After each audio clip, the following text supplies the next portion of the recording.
Well, thank you, Brett. And I did not know that, mate, that you're a Campbelltown man. That's great to hear. Great to hear. Well, good morning, everybody. I'd like to start by acknowledging and paying my respects to the past, present and future traditional custodians and elders of the Darrell Nation, whose country we are meeting on today.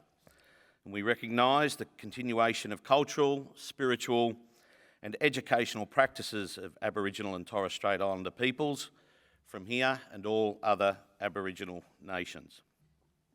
Well, welcome everybody to the great city of Campbelltown. And absolutely honoured that we have the Honourable Paul Scully MP, the Minister for Planning and Public Spaces, here with us this morning, and thank you, Minister, for joining us. I'd also like to acknowledge my good friend Greg Warren, the member for Campbelltown, who I think is arriving a little bit later, and thank him for his great work and advocacy. He's been great to work with, as to the Minister. I'd also like to thank Christopher Brown and CEO Adam Leto and the team at the Western Sydney Leadership Dialogue for putting on this great event and a very important event. And for having it here at the fabulous Cube here at the Catholic Club in Campbelltown. I'd also like to acknowledge and thank all the speakers and panellists and everybody that's here today that Brett mentioned. A lot of, different parts of the planning mechanism and all the businesses, all the sponsors, and just acknowledge everybody that's here today. Well, it's at the heart of our city.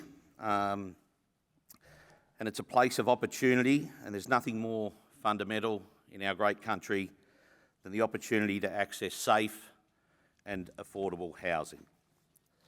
Development in the Campbelltown and Southwest Sydney region is what we will continue to work on with both state and federal government to help meet housing targets across our region and to accommodate our fantastic residents and to give young people and families a chance to buy a home.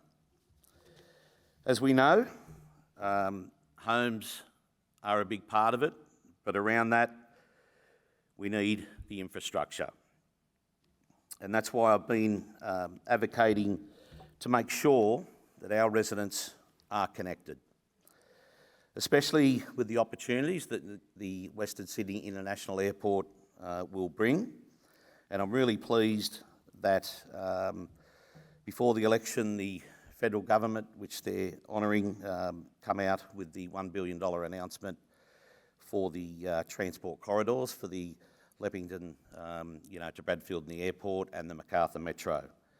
And I also want to acknowledge the state government and the Minister, for the business case that they've been doing in those areas as well. So, this definitely, both federally and state, is a government that is doing the planning for the long-term future, which we really appreciate out here.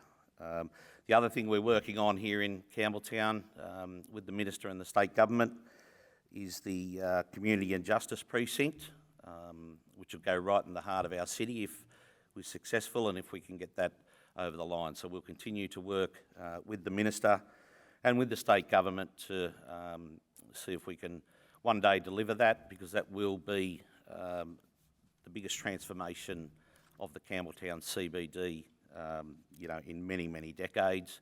That will unlock, many job opportunities. That will also unlock, major development opportunities. And we're really, really excited to keep working on that to try and transform the heart of our CBD. But as I said before, this state government is doing the planning work, and we appreciate that and we'll continue to work with them. And in that context, I'd particularly like to acknowledge and thank the Minister for his leadership in developing the Greater Macarthur and Wilton Infrastructure Plan. At a time when we definitely need to keep our foot on the pedal, especially here in the Macarthur region, fastest growing region in New South Wales. There is an opportunity for it to support a bold vision of our region's growth, to unlock essential infrastructure like public transport, roads and water, and this contributes to the certainty we need to keep building and unlocking the region's full potential, which we are really keen to do here in Campbelltown. So I want to thank the Minister for that. What we've done at Council, we've boosted our planning resources and we've sped up approvals. With our strong standing on the DA league table, showing that we are delivering fast, fair and consistent decisions when it comes to planning. We're also reviewing unused land sites that could be repurposed for housing or infrastructure that enables housing to be developed, and we are keen to work with development partners like yourselves for a smart and sustainable city moving forward. So I know it's an old cliche and I've said it a couple of times before, but Campbelltown is open for business. We definitely want to partner with you. We want to see development. We want to be strong partners with the New South Wales State Government to deliver on the housing requirements, and we're definitely going to do our part in Campbelltown. I want to thank our fantastic staff. Our Executive General Manager, Jai Rowell, is here today, along with many of our staff, and doing a great job at Campbelltown. And I just want to acknowledge, in finishing, the fantastic. I haven't seen whether they're here, but have a great relationship and working really well with the Mayor of Wallandilly, Matt Gould, and all the staff, and the Mayor of Camden, Ashley Cagney, and all the staff there as well. So we're strong out here in Macarthur. We want to grow. We're really keen to do that, and we want to partner with you. And thank you everybody again for being here today, and thank you the Honourable Minister Paul Scully MP. Thank you.